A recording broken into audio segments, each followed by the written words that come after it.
Assalamualaikum warahmatullahi wabarakatuh. Waalaikumsalam warahmatullahi Waalaikumsalam wabarakatuh. warahmatullahi wabarakatuh. Bagaimana kabarnya hari ini, Ibu-Ibu?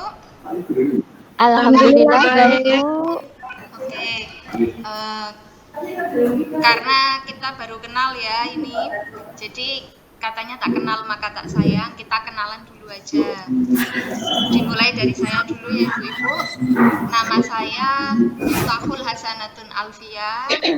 Saya di sini akan mencoba menjadi fasilitator untuk materi modul ajar. Sekarang gantian, Ibu-Ibu gantian. Satu-satu Bu Febri dulu, monggo Bu Febri. Baik, terima kasih Bu Miftah. Ibu-ibu semua, perkenalkan nama saya Arubain Febriana, biasanya dipanggil Bu Febri. Di sini saya mengampu mata pelajaran fisika di SMK Pawiatan Daha 3 Kediri. Nah, nanti mungkin untuk tahun ajaran baru kita akan mengampu pelajaran yang sama, yaitu pelajaran IPAS. Terima kasih Bu Miftah, mungkin gantian teman yang lain. Monggo Bu Ustria bisa kenalan dulu, nggih. Oke, terima kasih. Nama saya Ustria Fibrianti. Saya dari SMK PP Tegalampel, Bondowoso. Saya sekarang mengajar pelajaran kimia. Pertama, mungkin tahun ajaran baru, kita akan mengajar tentang IPAS. Terima kasih, Bu. Oke, terima kasih Bu Winarti. Ini sepertinya masih repot karena kita sudah saling kenal agar pembelajaran hari ini bisa berjalan dengan lancar. Nah ini Bu Winarti baru muncul ini. Monggo Bu Winarti bisa kenalan dulu Bu Win. Nggih. Assalamualaikum warahmatullahi wabarakatuh, Ibu. Assalamualaikum warahmatullahi wabarakatuh. Saya Winarti Nurhayati dari SMK Negeri 1 Pelosok Klaten. Sebelumnya mengajar mata pelajaran biologi, insya Allah nanti bergabung mengampu pelajaran IPAS. Terima kasih, Bu. Oke, terima kasih Bu Win. Seperti tadi saya bilang, agar pembelajaran hari ini berjalan dengan lancar, mungkin Bu Febri bisa memimpin doa Bu Febri. Baik untuk rekan-rekan semua, sebelum acara ini kita mulai, marilah kita berdoa bersama-sama menurut agama dan kepercayaannya masing-masing. Berdoa mulai.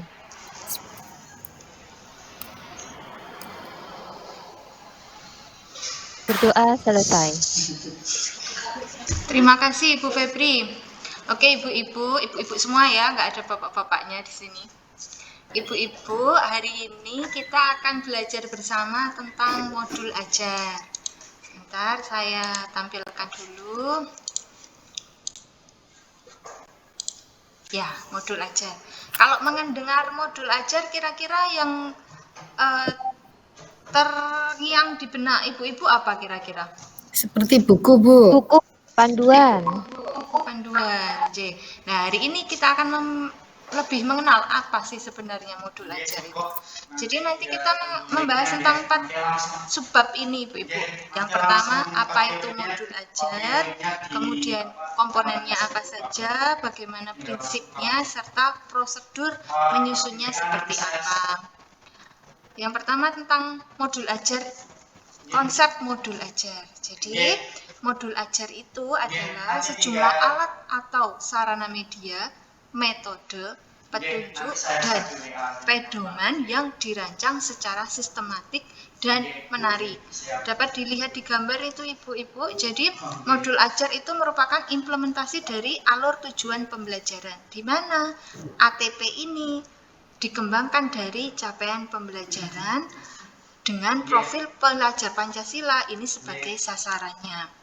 Jadi modul ajar ini harus sesuai dengan fase atau tahap perkembangan peserta didik serta harus mempertimbangkan apa yang akan dipelajari dengan tujuan pembelajaran. Kemudian komponennya Ibu, komponen modul ajar. Jadi modul ajar itu harus memiliki minimal komponen ini. Dibagi menjadi 3, yaitu informasi umum, komponen inti, dan lampiran.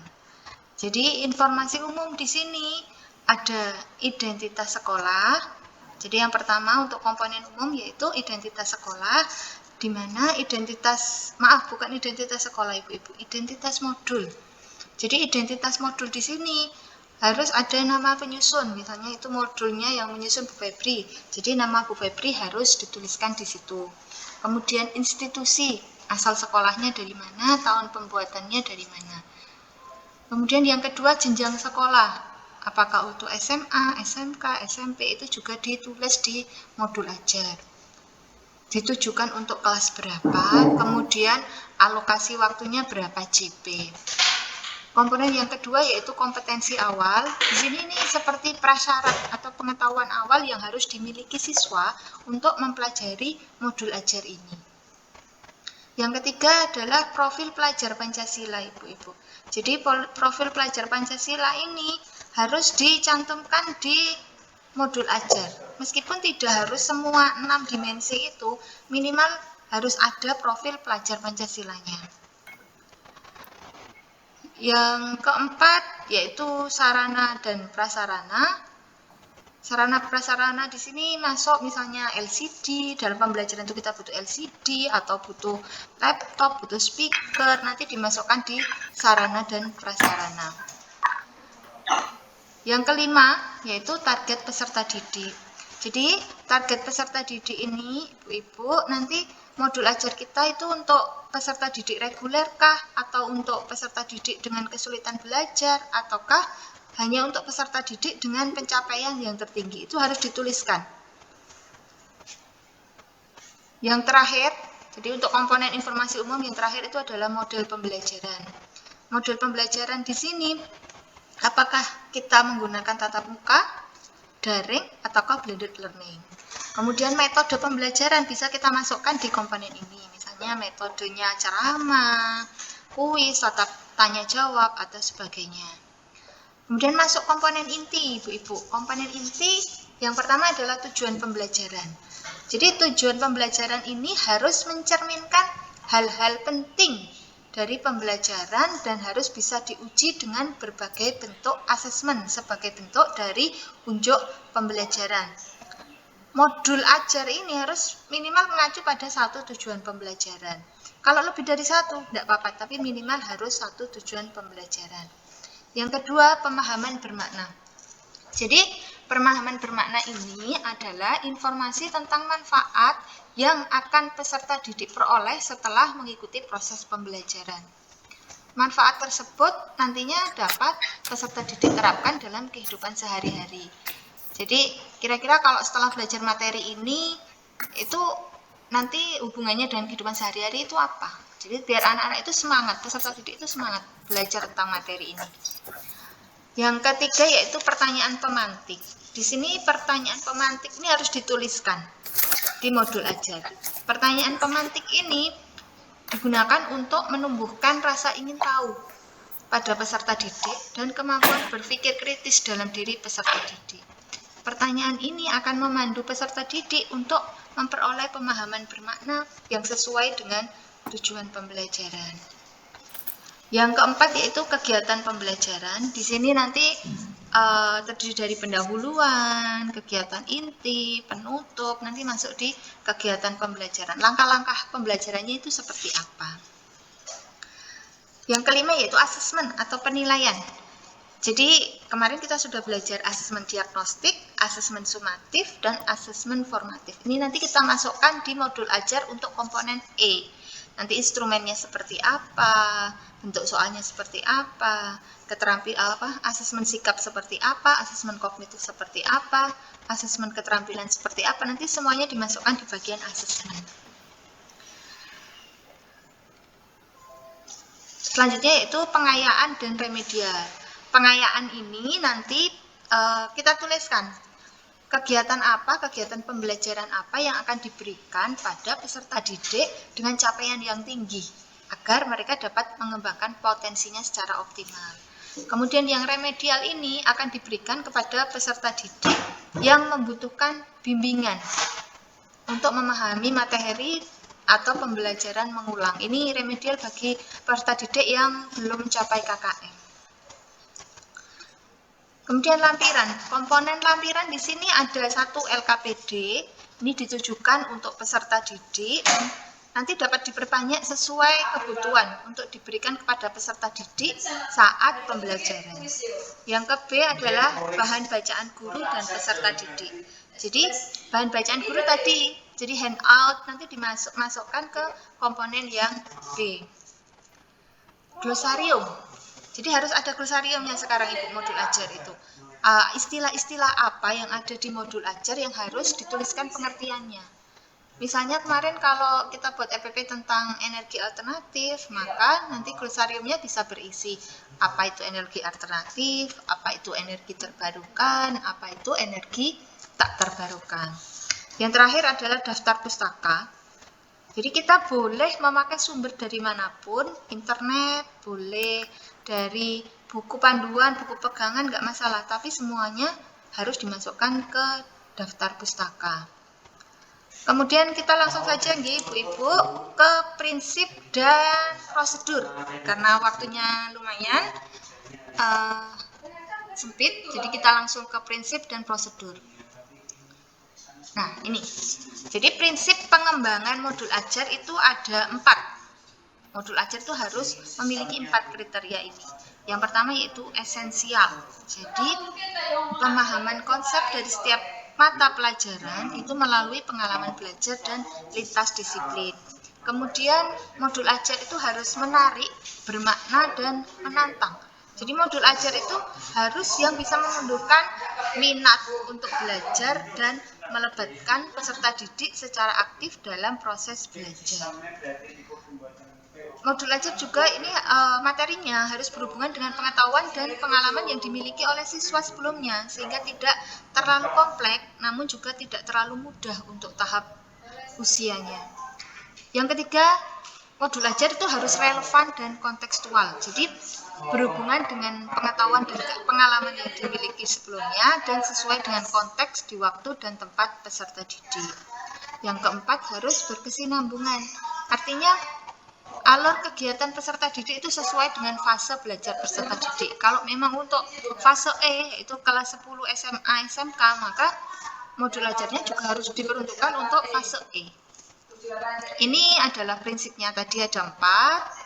Ada 4 tadi, esensial, menarik, bermakna, menantang, relevan dan kontekstual, serta berkesinambungan. Sekarang yang terakhir adalah prosedur penyusunannya Ibu-ibu ya.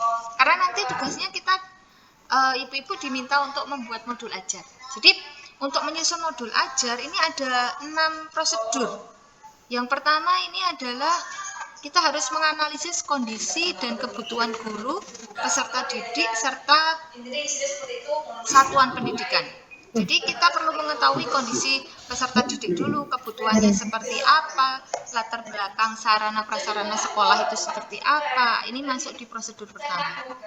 Baru setelah prosedur pertama ini kita masuk ke kedua, yaitu mengidentifikasi dimensi profil pelajar Pancasila yang akan kita tentukan untuk modul ajar.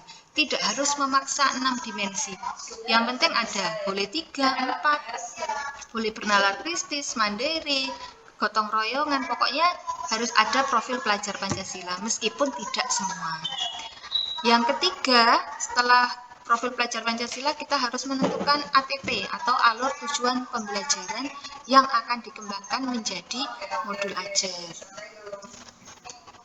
Yang prosedur yang keempat, setelah tadi kita baru bisa menyusun modul ajar, tapi harus memuat komponen-komponen yang sudah kita pelajari tadi. Jadi tidak boleh berkurang dari komponen-komponen yang ada, tapi kalau mau ditambahkan, monggo sesuai dengan kebutuhan sekolah.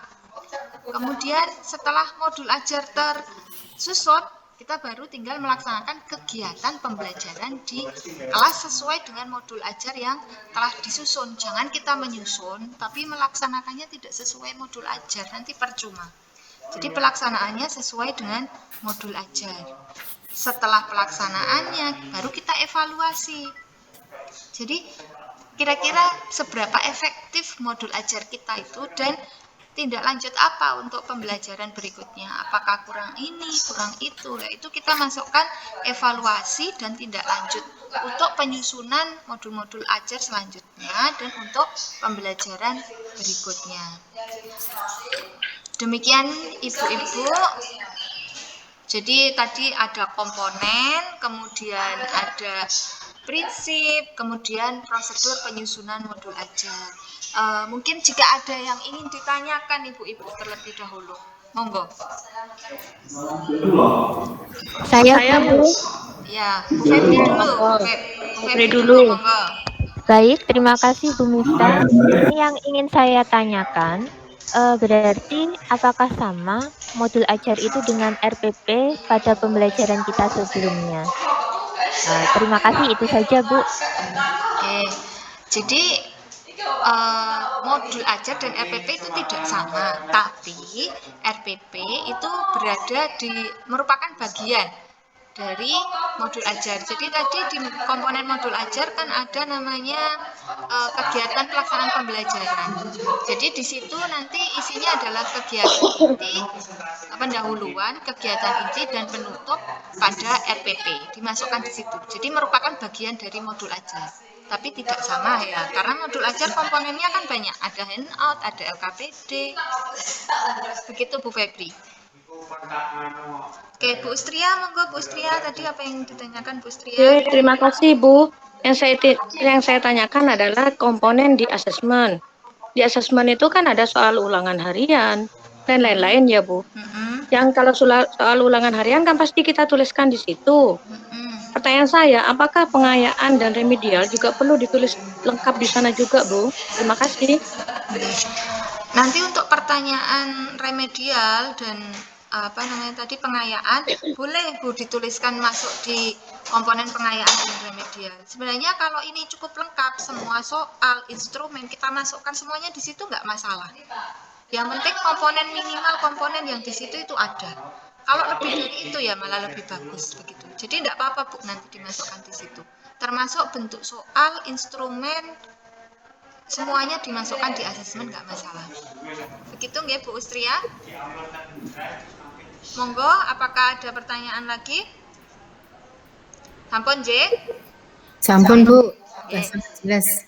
Oke, terima kasih Ibu-Ibu. Jadi sekarang tugas Ibu-Ibu nanti di rumah asinkronnya silahkan pilih satu tujuan pembelajaran yang sesuai dengan karena kita kelas IPAS ya. Jadi nanti silahkan Ibu buka capaian pembelajaran yang sudah ada di dokumen. Ibu pilih salah satu tujuan pembelajaran, boleh satu tujuan pembelajaran, boleh dua, kemudian buat modul pembelajarannya. Modul ajarnya harus memenuhi prinsip yang tadi kita pelajari dan harus memiliki komponen-komponen yang ada tadi. Minimal komponennya ada. Nanti kalau misalnya ada pertanyaan dan bagaimana, ada yang kurang jelas, nanti bisa kita diskusi lagi lewat WA atau langsung japri ke saya, nggak masalah. Dikumpulkan di LMS ya Bu, besok ya, paling lambat jam 6 pagi. Terima kasih Bu, siap. Oke, sekarang karena waktunya sudah mau habis, monggo salah satu bisa menutup dengan doa. Bu Winarti, monggo Bu. Nih, marilah Ibu-ibu semuanya kita berdoa menurut agama dan kepercayaan masing-masing. Berdoa silakan.